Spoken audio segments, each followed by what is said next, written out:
Good morning mga kasis! Welcome sa ating bagong video for our vlog.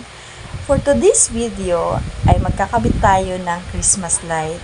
Since October na mga sis, and then malapit na yung Pasko, halos karamihan ng mga bahay dito sa aming kapitbahay ay may mga nakakabit ng Christmas tree sa kanilang mga bintana, sa mga puno, sa mga halaman, so nilalagyan na.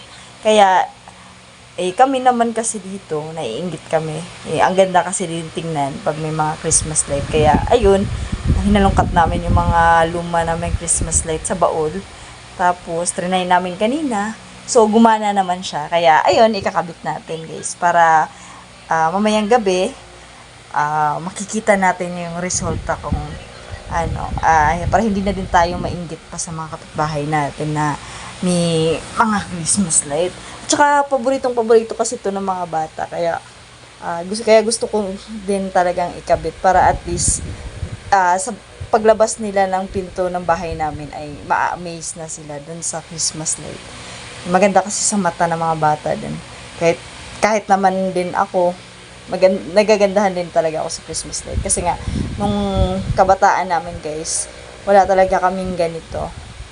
So, dito na lang talaga nung nag-asawa na ako, nagkaroon kami ng ganito. So, at least man lang ma-experience din ng anak ko na magkaroon din kami ng Christmas light. So, isang din siya, source of joy din naman kasi siya pag nakikita. So, nakakabigay siya ng happiness, guys.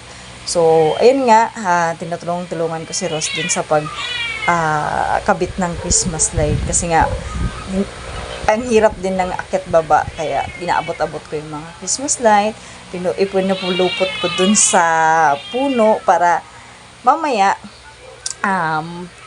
galing sa puno hanggang sa sanga, maganda yung resulta niya. So may ilaw siya. So maraming salamat sa mga nag-subscribe ng aming vlog. Sana tuloy-tuloy pa din ninyo kaming suportahan. So at saka hindi lang ito yung magiging huling vlog namin guys, kaya nyo na din, i-follow nyo kami para at least pag may bago kaming video ay ma-notify kayo. So huwag nyo kami kalimutan na i-like at i-subscribe yung aming video. So thank you so much.